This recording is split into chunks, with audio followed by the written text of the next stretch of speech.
Hai semua, kita berjumpa kembali dan hari ini aku akan berbagi cerita spesial. Ini belum pernah aku ceritakan, jadi ini spesial banget teman-teman. Nah, teman-teman penasaran kan dengan cerita yang aku mau ceritakan? Jadi jangan kemana-mana ya, pantengin videonya sampai habis. Semoga teman-teman semua selalu sehat, bahagia bersama keluarga di sana. Jadi hari ini itu vlognya itu aku mau menceritakan kisah kehidupannya tante-tante. Ini tante-tante itu dari keluarga suami ya teman-teman. Dan juga aku mau menceritakan kisah kehidupan dari aku. Jadi 3 tante-tante sekaligus. Tantenya suami 2, aku juga tante-tante teman-teman. Tapi kan bukan tante-tante dari suami. Sekarang sudah tahun 2021 dan aku ceritanya waktu pertama tahun ikut suami itu tahun 2016 ya. Jadi aku ceritanya kita balik ke tahun lalu. Nggak apa-apa ya. Kita awali dari tante dulu, terus nanti aku yang terakhir. Jadi sesuai dengan judulnya, anakku itu mau diasuh sama orang Norwegia. Dan tante juga mengasuh anak dari Asia teman-teman. Tante ini tinggalnya itu jauh sekali dari kota kami tinggal, 5 jam naik mobil. Jadi kalau pulang pergi 10 jam, jadi nggak bisa sehari jalan gitu. Dan kita jarang sekali ketemu teman-teman. Kita ketemu hanya di hari spesial atau musim panas gitu. Karena semua kerja ya, jadi susah juga jauh banget. Dan anaknya tante ini sudah dewasa teman-teman, sudah punya keluarga sendiri. Dan cucunya tante itu sudah dewasa, sudah umur 19 tahun.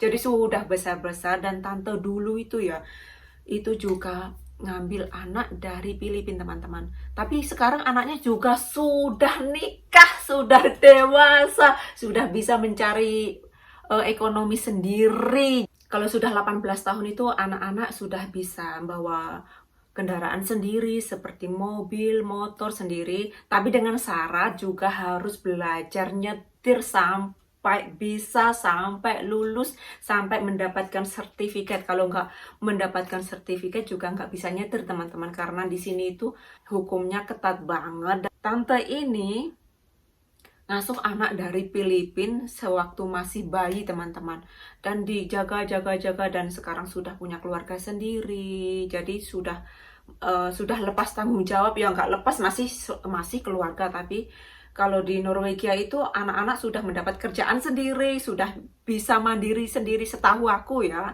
sudah nggak ngerepotin orang tua gitu loh, sudah bisa apa-apa mandiri gitu. Dan tante yang satunya itu ngasuh anak teman-teman dari Afrika 2. Tante yang satunya umurnya 70 tahun teman-teman. Yang tadi umurnya 60-an tahun. Yang tante yang ini anaknya masih gadis-gadis, sudah bekerja tapi belum menikah. Tiap bulan ngirimin uang ke Afrika buat mereka. Itu teman-teman, baik banget ya Allah. Waktu pertama aku dengar itu, kok keluarga kamu semua orangnya baik-baik ya. Waktu dengar itu aku kaget teman-teman, karena pengalaman baru gitu loh. Mereka nggak memandang orang luar negeri, mereka nggak memandang kulit atau warna gitu loh. Mereka nggak memandang siapa kamu gitu, enggak. Mereka mau menolong gitu loh. Yang tante yang satu ini kan nggak dibawa ke Norwegia, cuman membiayai gitu ya. Kalau yang tante yang satunya dibawa ke Norwegia, berarti itu tante itu baik banget ya Allah. Aku waktu pertama itu kaget itu tadi, mereka nggak memandang siapa kamu gitu, enggak. Dan tante yang ngasuh anak dari Afrika ini sudah nggak kerja teman-teman, sudah pensiun, sudah wirawiri sana sini tinggal sendiri. Anak-anaknya juga sudah tinggal sendiri, karena tante ini tinggalnya itu, yang ngasuh anak Afrika ini tinggalnya di pedesaan teman-teman, di tengah hutan. Bukan pedesaan lagi, di tengah hutan.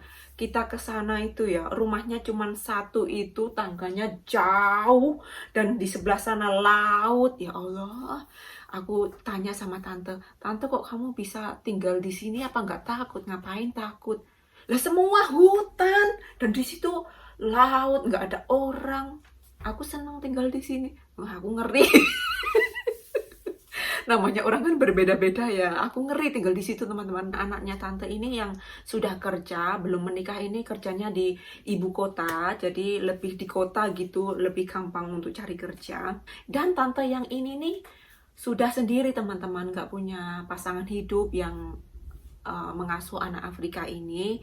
Dan yang tante yang satunya yang ada suami, masih ada suami istri. Nah, akhirnya sekarang kita sudah di penghujung cerita teman-teman. Jadi itu tadi aku menceritakan tantenya suami seperti itu tadi ceritanya, dan sekarang aku mau menceritakan kisah kami sedikit saja sebelum kita tutup vlognya. Nah, jadi kita akan kembali ke tahun 2016, dan ini sambungan waktu aku bikin video kenapa kami pindah ke Norwegia. Kalau nggak salah seperti itu, karena sama tahun, jadi aku bilang sambungan. Setelah kami sampai di sini tahun 2016, beberapa bulan kemudian itu ada orang Norwegia. Kita juga kenal kok teman-teman orang Norwegia ini, teman gitu. Mereka waktu pertama-tama itu kita makan-makan gitu ya, ketemu makan-makan bareng, biasa ya kalau kita makan bercanda gitu. Kirain itu bercanda teman-teman, nggak taunya beberapa kemudian itu mereka tanya lagi teman-teman, mereka tanya atau bilang atau nyuruh gimana ya bahasanya yang bagus itu gimana ya. Tapi teman-teman pasti paham ya, mereka itu tanya ke kami gitu, mereka mau ngasuh anakku biar hidup bersama mereka. Mereka punya anak cewek sama umur sama anakku teman-teman. Jadi mereka bilang itu anaknya itu biar ada temennya, juga anakku juga ada temennya, dan anakku biar bisa cepet bahasa gitu, apa-apa mau ditanggung gitu ya. Tapi aku nggak bisa teman-teman, karena gimana ya, pokoknya aku nggak bisa pisah sama anakku, nggak bisa aku, walaupun gimana pun aku harus menjaga anakku sampai besar, sampai dia punya pekerjaan sendiri, walaupun gimana pun nggak bisa, walaupun yang seandainya di sana lebih apa terjamin gitu ya, tapi aku nggak bisa teman-teman. Dan itu mereka juga bilang ke kami, mudah kamu pikir-pikir aja dulu, nggak usah jawab sekarang gitu, biar ini juga bagus buat masa depannya gitu, dan kamu bisa ketemu kapan saja, aku tiap hari ke sana juga boleh teman-teman, tidur di sana juga boleh, mau apa saja juga boleh di sana teman-teman. Walaupun begitu tapi aku nggak bisa, karena aku juga punya keluarga sendiri, mereka punya keluarga sendiri, kita kan nggak bisa, yang aku maksud aku loh, aku nggak bisa setiap hari ke rumah orang teman-teman, nggak bisa.